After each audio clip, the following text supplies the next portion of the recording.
നിങ്ങൾ ഈ കാണുന്ന ഈ ഒരൊറ്റ സ്ക്വാഷ് മതി ഷുഗർ, പ്രഷർ, ഫാറ്റി ലിവർ ഈ 3 അസുഖങ്ങളുള്ളവർക്ക് കൺട്രോൾ ആവാൻ ഈ ഒരൊറ്റ സാധനം മതി. അപ്പോൾ നമ്മൾ ഈ വീഡിയോയിൽ ഉൾപ്പെടുത്തിയിരിക്കുന്നത് ഇതെങ്ങനെയാണ് ഉണ്ടാക്കുന്നത് എന്നുള്ളതാണ്. അപ്പോൾ വീഡിയോ കണ്ടിട്ട് ഇഷ്ടപ്പെടുകയാണെങ്കിൽ തീർച്ചയായിട്ടും ഷെയർ ചെയ്യാൻ മറക്കരുത്. നിങ്ങളുടെ ഫ്രണ്ട്സിലേക്കൊക്കെ കൊടുക്കുക. ഇതുപോലെ അസുഖങ്ങളുമായി ബുദ്ധിമുട്ടുന്ന ആൾക്കാരുണ്ടെങ്കിൽ അവർക്കൊക്കെ ഷെയർ ചെയ്ത് കൊടുക്കുക. മസ്റ്റ് ട്രൈ ആണ്. ഒരു 7 ദിവസമെങ്കിലും ഉപയോഗിച്ചാൽ ഇതിന് നല്ല റിസൾട്ട് കിട്ടും.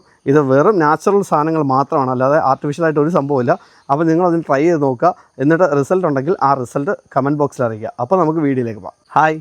അപ്പോൾ നമ്മുടെ ഈ സ്ക്വാഷ് ഉണ്ടാക്കാൻ നമുക്കിന്ന് വേണ്ടത് 2 സാധനങ്ങളാണ്. എന്നാൽ 2 സാധനം നമ്മുടെ വീടുകളിൽ എപ്പോഴും ഉള്ള സാധനങ്ങളാണ്. ഒന്ന് നമ്മുടെ വീടുകളിലൊക്കെ സുലഭമായി കിട്ടുന്ന നാടൻ ചെമ്പരത്തിപ്പൂ നിങ്ങൾക്ക് എല്ലാവർക്കും അറിയാം. 5 ഇതളോട് കൂടിയ ഈ നാടൻ ചെമ്പരത്തിപ്പൂ ഇതിന് ഒരുപാട് ഔഷധ ഗുണങ്ങളുണ്ട്.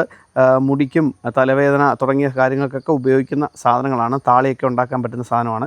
അപ്പോൾ ഇതേലത്തെ ഒരു നാടൻ ചെമ്പരത്തിപ്പൂ ഒരു 5 എണ്ണം ഞാൻ എടുത്തിട്ടുണ്ട്. അതോടൊപ്പം ഒരു ചെറുനാരങ്ങ ഉപയോഗിച്ചിട്ടുണ്ട്. ഈ ചെറുനാരങ്ങയാണ് ഇതിനകത്ത് അഡീഷണൽ ഉപയോഗിക്കുന്നത്, അല്ലാതെ മറ്റൊന്നും ചേർക്കത്തില്ല. ഈ 2 സംഭവങ്ങൾ ഒരു ചെറിയ പേസ്റ്റ് ആക്കണം. നമുക്കൊന്ന് മിക്സിയിലിട്ട് ഒന്ന് അരച്ച് പേസ്റ്റ് ആക്കാം. അപ്പോൾ നമ്മൾ ആദ്യം എടുക്കേണ്ടത് ഒരു ബൗളിലേക്ക് കുറച്ച് വെള്ളം, അതിനകത്ത് നമ്മൾ എടുത്ത് വെച്ചേക്കുന്ന ചെമ്പരത്തിപ്പൂ.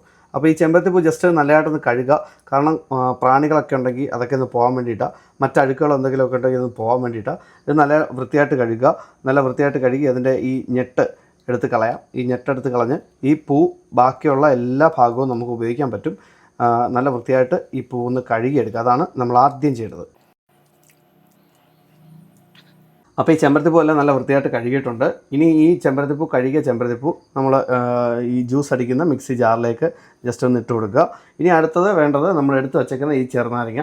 ഈ പുളി ഒരുപാടൊന്നും ഉപയോഗിക്കാൻ പറ്റാത്തവരാണെങ്കിൽ ഇതിൻ്റെ ഹാഫ് പീസ് ഉപയോഗിച്ചാൽ മതി. അല്ലാത്തവർക്ക് പുളിയൊക്കെ ഉപയോഗിക്കാൻ പറ്റുന്ന അസിഡിറ്റി വലിയ വിഷയമൊന്നും ഇല്ലാത്ത ആൾക്കാരാണെങ്കിൽ ഇതിൻ്റെ ഒരു ഫുൾ പീസ് ഉപയോഗിക്കുക. ഇപ്പം ഞാൻ തൽക്കാലം ഒരു ഹാഫ് പീസാണ് ഉപയോഗിക്കുന്നത്. അപ്പോൾ ചെറുനാരങ്ങ എടുക്കുക, അതിൻ്റെ ഒരു ഹാഫ് പീസ് ഒന്ന് കട്ട് ചെയ്യുക. ഇനി പ്രത്യേകം ശ്രദ്ധിക്കേണ്ടത് ഇതിൻ്റെ ഈ കുരു ഉണ്ടല്ലോ, ഈ ചെറുനാരങ്ങയുടെ ഈ അരി വീഴാതെ മാക്സിമം ഇതുപോലെയുള്ളൊരു നാരങ്ങ പിഴിയുന്ന ഒരു സംഭവത്തിനകത്ത് വെച്ചിട്ട് നാരങ്ങ പിഴിയാനായിരിക്കും ഏറ്റവും നല്ലത്. കാരണം ഈ കുരു ഒന്നും പോകത്തില്ല. അപ്പോൾ നമുക്ക് ജസ്റ്റ് ഇതൊന്ന് പിഴിഞ്ഞു കൊടുക്കാം. ഒന്ന് പിഴിഞ്ഞു കൊടുത്തു. ഇനി ഞാൻ ഉപയോഗിക്കുന്നത് ഇതിനകത്ത് ചെറിയതായിട്ട് കുറച്ച് വെള്ളം ഉപയോഗിക്കുന്നു. ഇതൊന്ന് പേസ്റ്റ് പരുവാവാൻ വേണ്ടിയിട്ട്. അപ്പോൾ ഇനി ഞാൻ ആവശ്യത്തിന് കുറച്ച് വെള്ളം, ഒരുപാട് വേണ്ട, ഒരു നാരങ്ങ പിഴിഞ്ഞതിൻ്റെ അത്രയും മാത്രം വെള്ളം കുറച്ചുകൂടി ഒഴിക്കി കൊടുക്കുക. ഇത് ഒരു ഫുൾ ഗ്ലാസിൻ്റെ ഒരു 1/4 ഭാഗം മാത്രമേ ഒഴിച്ചിട്ടുള്ളൂ. അപ്പോൾ കുറച്ച് വെള്ളം ഒഴിക്കുന്നു. മിക്സിയുടെ ജാറിൻ്റെ അടപ്പെടുത്ത് ഇത് മൂടുക. എന്നിട്ട് നന്നായിട്ട് ജ്യൂസ് ആക്കുക. മിക്സിയിൽ അടിച്ച് ജ്യൂസാക്കിയ ചെമ്പരത്തിപ്പൂവാണ്. ഒപ്പം നാരങ്ങ ഒഴിച്ചിട്ടുണ്ട്.